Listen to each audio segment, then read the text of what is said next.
Avant que je ne vienne ici, j'étais chez moi à la maison, hein. J'avais fini de prier et tout ça. C'est vrai, toi tu ne pries pas. Je sais que tu n'as pas une vie de prière, c'est zéro. Mais il faut apprendre à prier. J'avais fini de passer le temps dans la présence de Dieu.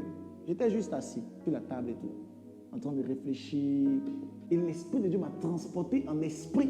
Je me suis retrouvé en Espagne. Je suis allé en Espagne une seule fois. De ma vie, je suis allé en Espagne une seule fois. Mais l'Esprit de Dieu m'a transporté en Espagne. Je me retrouve clairement quelque part. Et l'Esprit de Dieu me dit, parle clairement à telle ambassade. J'ai vu 4 ambassades. 4. Le premier, j'ai vu au niveau de l'Espagne. L'ambassade de Côte d'Ivoire en Espagne. Et Dieu m'a dit, parle à l'ambassadeur. Dis-lui ça. Je ne vais pas le dire en direct, ce n'est pas bénéfique. Amen. Parce que je pense que tout le monde le connaît. Mais si tu le connais, moi je ne le connais pas personnellement. Amen. Amen. Je pense que peut-être je suis arrivé en Espagne une seule fois. Amen. Amen. Et je n'ai même pas duré, si je ne me trompe pas, j'ai fait peut-être 2 ou 3 jours. J'étais à Madrid. Alors, s'il te plaît, si tu le connais, ou tu connais sa fille le connaît et tout ça, dis-lui de contacter rapidement et urgemment Yes, sir. le secrétariat du prophète Anne-Josaphat. Oh, yes. C'est comme ça souvent il parle. Et les gens ne comprennent pas. Les gens ne prennent point garde. Et puis après, on est là comme cela. Il faut dire que ce n'est pas bénéfique. C'est pas bénéfique. Moi, je ne suis pas pasteur. Moi, je suis prophète. Prophète. Est-ce que tu comprends ce qu'il a dit? Amen. Souvent, quand il dit que je ne suis pas pasteur, je suis prophète, les gens disent que le monsieur est orgueilleux. C'est comme s'il dit que non, je ne suis pas boutiquier, je suis pharmacien. Et c'est mauvais. C'est pas mauvais, papa. Et ça là, c'est l'orgueil. C'est pas l'orgueil. Si elle te dit que non, je ne suis pas boucher, que je suis professeur en anglais, qu'est-ce qu'il y a de mauvais dedans? C'est pas mauvais. Mais comme il t'a dit que je ne suis pas pasteur, je suis prophète, tu es choqué, tu es scandalisé. Et tu dis que non, le prophète est orgueilleux. Il y a une personne qui est venue un jour de mon bureau qui a dit, papa, vraiment, je t'aime beaucoup. Mais je ne comprends pas pourquoi tu dis que tu n'es pas pasteur, que tu es prophète. Non, les pasteurs, ils sont petits ou bien. Amen. Amen. Je donne mon attribut prophétique et te dis ce que moi j'ai fait. Yes, sir. Parce que les prophètes, ils ont une personnalité. Il y a un monsieur qui dit, je le connais personnellement. D'accord. Donc c'est que fais ton travail. Alors il y a quelqu'un qui vient de mon bureau qui dit, ah, papa, pourquoi tu dis que non, tu n'es pas pasteur, que tu es prophète? Non, les pasteurs là, ils ne sont pas bien ou bien? Non, les pasteurs, ils sont extraordinaires, ils font un grand boulot. Ce que les pasteurs font, c'est surnaturel. Amen. Amen. Amen. Il y a d'autres qui enseignent, il y a d'autres qui réveillent, il y a d'autres même qui guérissent et tout ça.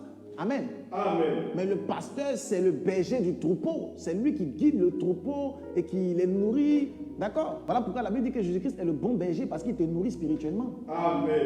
Mais moi, je ne suis pas là pour ça. Moi, je suis un prophète. Yes, sir. Et le prophète n'apparaît pas tous les jours. Et le prophète, quand il apparaît, il sort pour un but bien déterminé. Quand il sort comme ça, il sort avec des attributs. Amen. C'est parce qu'au 21e siècle, il y a des prophètes qui ont commencé à être des enseignants. Il y a des prophètes qui ont commencé à jouer un autre rôle. Parce que dans le 21e siècle, on est le temps où les gens veulent manger. Les prophètes passent le temps à prophétiser sur la vie de X, Y, Z pour avoir de l'argent. Parce qu'ils savent que s'ils prophétisent sur ta vie, tu es capable de pouvoir faire l'offrande. Mais s'ils prophétisent sur la nation, qui va faire l'offrande? C'est quelle nation? Là, ils prophétisent comme cela, peut-être ils prophétisent sur la France. Dans tous les Français vont venir à l'église ici. Tu comprends? Mais comme ils veulent prophétiser dans la vie pour que, non, ils ont obligé de passer par là. Ce qui n'est pas mauvais, ce qui est honorable. Mais l'attribut premier d'un prophète, c'est de pouvoir prophétiser pour annoncer les choses qui vont arriver dans sa nation. Amen. Pour annoncer les choses qui vont arriver dans la suite des temps. Amen. Voilà pourquoi on les appelle comme des prophètes. Yes, sir. Amen. Amen. Mais si tu es prophète, tu enseignes aussi, ce n'est pas mauvais, c'est bon pour la gloire de Dieu. Amen. Moi, mais il fait ça aussi. Amen. Alors, je parlais clairement par rapport à l'ambassadeur de Côte d'Ivoire en Espagne, premièrement. Très, très important. Très important. Je ne le connais pas. Mais je te dis ça comme cela. Dis-lui de contacter rapidement le secrétariat.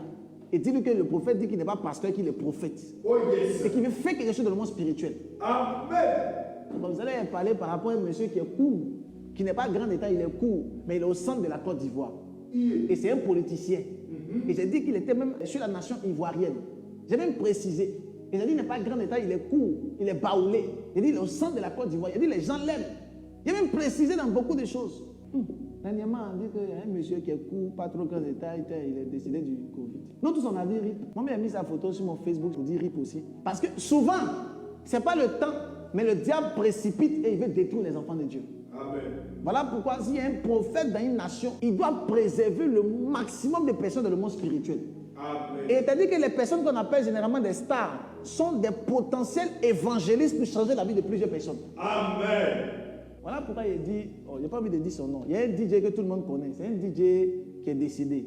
Mais il était vraiment connu dans le monde entier. Si le DJ il a été converti, qu'il était devenu évangéliste. Dis-moi le nombre de personnes qu'il avait converti à Christ. Amen. Mais les pasteurs le côtoyaient, mais les pasteurs ne faisaient pas leur rôle. Les hommes de Dieu le côtoyaient, mais ils ne faisaient pas leur rôle. Il y a beaucoup d'hommes de Dieu qui côtoient les stars et tout, mais ils ne font pas leur rôle. Moi, tu es star, tu n'es pas star. Dès que tu viens de mon bureau, il te dit la vérité. Amen. Il te dit ce qu'il faut te dire pour que ta vie puisse être transformée. Amen. Ton numéro de mon téléphone ne va pas changer ma vie. Mais quand tu donnes ta vie à Christ d'une façon véritable et vraie, ça peut changer ta vie et changer également ma vie. Amen. Ton amen ne pousse pas à parler ce soir. Amen. Alors, c'était la première des choses. Numéro 2, je suis allé aussi dans une autre ambassade. Amen. Amen. Parce que j'ai vu quelque chose. Je suis allé dans l'ambassade de Côte d'Ivoire au niveau de l'Italie. D'Italie. Italie. J'ai vu ça là-bas aussi. Et l'Esprit de Dieu me dit de prier. Amen. Amen. Pas pour le monsieur seulement, mais aussi à sa femme. Pour l'Italie.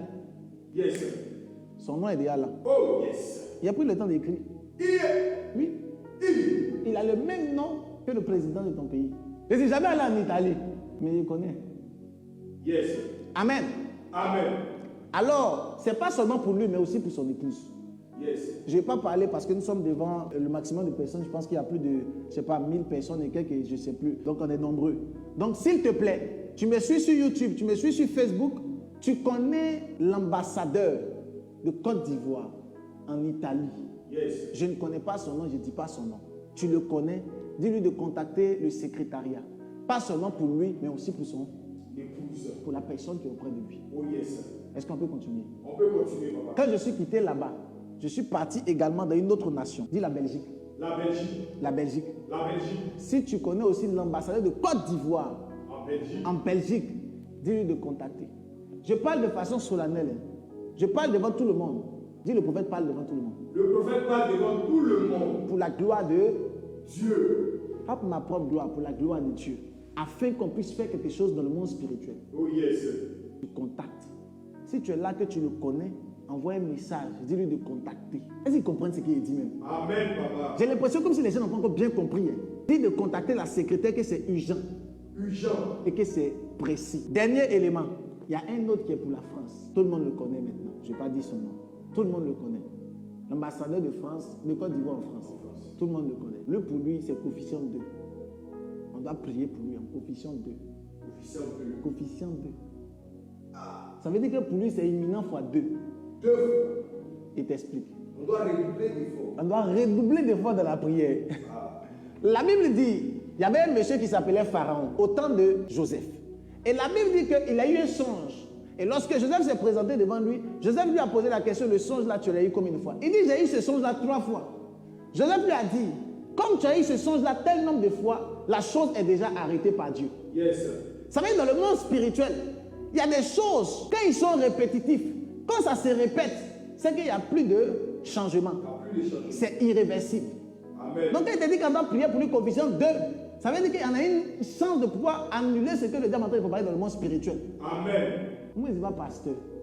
Papa, tu es prophète. Moi, je suis prophète. Yes. Et mon but, c'est de pouvoir sauver le maximum de personnes dans la révélation. Amen. Mon peuple périt faute de connaissance. Yes. La connaissance dont Dieu parle, ce n'est pas seulement la parole de Dieu. La connaissance, c'est le fait de ne pas connaître quelque chose. C'est le fait de ne pas connaître ce qui va arriver dans la suite des temps. Yes. Tu sais que tu dois aller à droite pour aller à la boutique, maintenant tu passes à gauche. Tu vas aller quelque part d'autre. Ce n'est pas la boutique que tu pars. Parce que tu ne sais pas. Ce n'est pas la parole de connaissance seulement pour la parole. Pour la Bible, pour lire de façon scrupulaire. Lorsque la Bible dit mon peuple périt faute de connaissance, ça veut dire mon peuple périt faute de révélation. Yes. Mon peuple périt faute de prophétie. Yeah. Mon peuple périt parce qu'il ne sait pas ce qui va arriver demain. Hey. Or, la capacité surnaturelle aux enfants de Dieu, c'est de pouvoir savoir ce qui va leur arriver demain et après-demain. Amen. Et tu comprends ce qu'il dit? Amen, papa. Voilà pourquoi nos cousins, lorsque quelque chose arrive, ils vont directement chez le marabout pour demander qu'est-ce qui va se passer. Même quand un enfant naît, on envoie directement chez le marabout pour aller consulter, pour comprendre ce qui va se passer dans la suite des temps. Amen. Ce qu'il dit n'est pas nouveau. Pas nouveau. Et tu comprends ce qu'il dit? Amen. Ah, il a parlé de façon solennelle. Yes, papa a parlé de façon solennelle. Si tu le connais, il faut le dire rapidement.